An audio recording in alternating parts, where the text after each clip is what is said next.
In today's video, I'm going to show you how to add Pinterest to Notion. Whether you're gathering visual inspiration, creating mood boards, or organizing design references, this simple step-by-step guide will walk you through everything you need to know to bring Pinterest content directly into your workspace. First, open your Notion workspace and go to the page where you want to add your Pinterest content.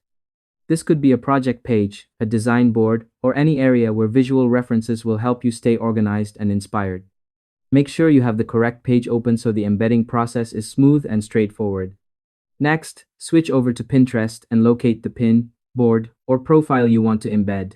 Once you've found it, copy the URL from your browser's address bar. This URL contains all the information Notion needs to pull in the Pinterest content seamlessly. Head back to your Notion page and click on the spot where you want the Pinterest block to appear. This positions the content exactly where you want it. To make the process smoother, here are a few quick tips. Make sure the Pinterest content is public, as private or secret boards cannot be embedded due to privacy restrictions. Also, double-check the URL to avoid any errors when embedding.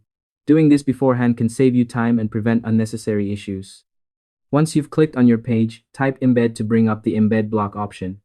Paste the Pinterest URL you copied into the embed field, then click embed link.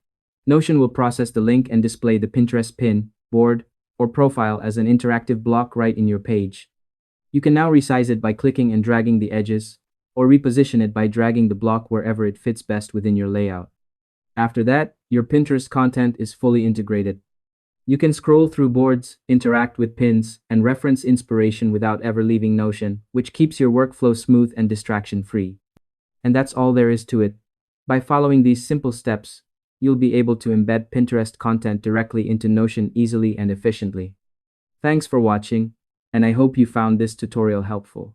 If this helped you out, feel free to share it with others who might be looking to streamline their creative workflow. Why not make someone's day easier?